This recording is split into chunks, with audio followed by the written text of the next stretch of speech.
Steering a ship or a vehicle in Star Citizen is a lot like driving a car in real life. Not only do you need to take a look at what's around you, but you must also keep a close eye on what's in your cockpit and on your dashboard. And one of the worst things you could do is to just stand still, facing and looking always towards the same forward position, as if you were navigating in a 2D environment while actually being surrounded by a universe in 3 dimensions. This is an issue I've been facing ever since the launch of Star Citizen's dogfighting module all these years ago, and as a result, people have often been calling me out in the comment section down below for how ineffective my flying has been. Well, I am glad to inform you guys that, for me at least, these days are over because I've recently been using the Beam Eye Tracker, and it has completely revolutionized the way I use vehicles in Star Citizen, so much so that I've been using it every single time I've launched the game since I've installed it.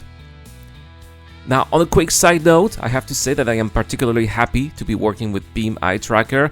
In fact, over the past 12 months, I refused to work with them twice because I thought that the experience they offered back then didn't match the expectation of the Star Citizen community, especially because at that time, they were using a third-party interface to match the eye tracking to the games we were playing. And so, after many months of feedback and communication, I received an email last month telling me that they had finally developed an all-in-one solution, which is what I and surely many other players were waiting for, which made me revise my position and finally accept a collaboration. So here we are. Today I am showcasing the Beam Eye Tracker. In this video, you will see how to get it, how to install it, how to configure it with Star Citizen, how you can benefit from it in the game, and how you can also save 90% of the price you would spend if you went for a dedicated hardware solution. And before we start, Beam reminded me to tell you that the all-in-one version is in beta version, but already accessible on Steam. It's still good to remind that, and that therefore it is not the final version, and it will be iterated and improved further by the time it releases. So, you can get the Beam Eye Tracker on their website or on Steam. I'm using mine on Steam, and before you open it, after installing it, make sure that you have a webcam installed. It's also worth noting that you can also connect it to your smartphone and use its camera if you wish to. Then, the installation is super easy. As you can see, all you have to do is to calibrate it by moving your eyes across the screen, following these precise points, and that's basically it. You can already use the Beam Eye Tracker. It's also worth noting that you will have further configuration setups to perform in Star Citizen. First, don't forget to select Track IR as your eye tracker, because that's how the game recognizes the Beam Eye Tracker. Then, I would strongly advise to deactivate head roll.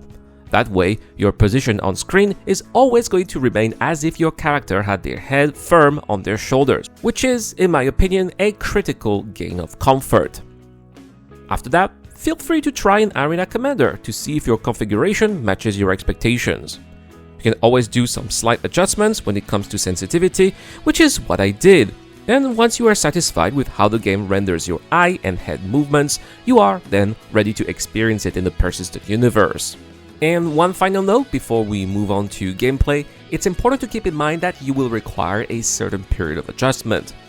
As far as I'm concerned, it took me about 2 to 3 hours to get used to the screen responding to my eye and head movement, but once you take that time to adjust, it becomes surprisingly natural, as if you were really at the helm of a vehicle in real life. So, how does the Beam Eye Tracker improve gameplay then? Well, obviously, it's going to be helping considerably during dogfights. Gone are the days when you would just look at what would be in front of you and wonder where the red arrow showing where your opponent is. Now you can just slightly rotate your head towards their direction or where they went, and you'll know exactly where they are heading, and what you can do to follow them and keep them in your firing range. For me, it has tremendously helped me being more effective in combat, to a point I just can't do it anymore without it. But the Beam Eye Tracker is not just helpful in combat, it's also helpful for a handful of other situations. Take landing, for example. Before using it, I would always use the game's third-person perspective to land because it would give me a better visual indication as of where the ship would be positioned. It's the only situation in which I'm using the game's third-person view. It breaks my immersion, but it's a compromise I was willing to do in order to not blow up the ship because of an error I would have made due to a lack of information about my surrounding. Now, I can just rotate my character's head at will, and I know exactly what's around me or where my hangar is if I'm going to a space station, and I can do all of that from within the cockpit. I can even land in first-person mode now, looking at each side of the ship to see if I am well positioned before lowering my position and touching down. Being at the helm of a capital ship is also a completely new experience. Not only can you directly see what's happening around you in the bridge, but you will also benefit from an improved environmental awareness, which will greatly help your turret gunners who rely on you to position the ship properly so that they can have a proper firing solution. But what I found the most surprising was just how transformed were the sensations when I was piloting a hovercraft, like this Aupo Nox. Quite frankly, before this test, I usually avoided using bikes in Star Citizen, or when I did, I always used them in third-person view because once again, it would just offer better visibility. I think that one of the main benefits of riding a bike is just the fact that the way you interact with the environment is not limited to the interior of the vehicle you're in, but a complete 360-degree immersion. And using the beam eye tracker while riding a hovercraft got me much closer to that experience, and again, since then, not once have I switched back to third-person view. So to conclude, if you have been struggling with spatial awareness in Star Citizen the way I have for years, the beam eye tracker genuinely feels like a game changer. It doesn't just make flying more efficient, it makes it more natural, more immersive, and much more closer to what piloting a vehicle in the three-dimensional space should actually feel like. The best part is that getting started doesn't require investing in expensive dedicated hardware. You can get the beam eye tracker for as little as $30, and I'll put the link directly in the description so that you can check it out for yourself. For that price, you're getting an experience that fundamentally changes the way you interact with ships, ground vehicles, and even simple things like landing or navigating in tight environments. Again, the beam eye tracker all-in-one solution is currently in beta version and will be released very soon in version 1.0.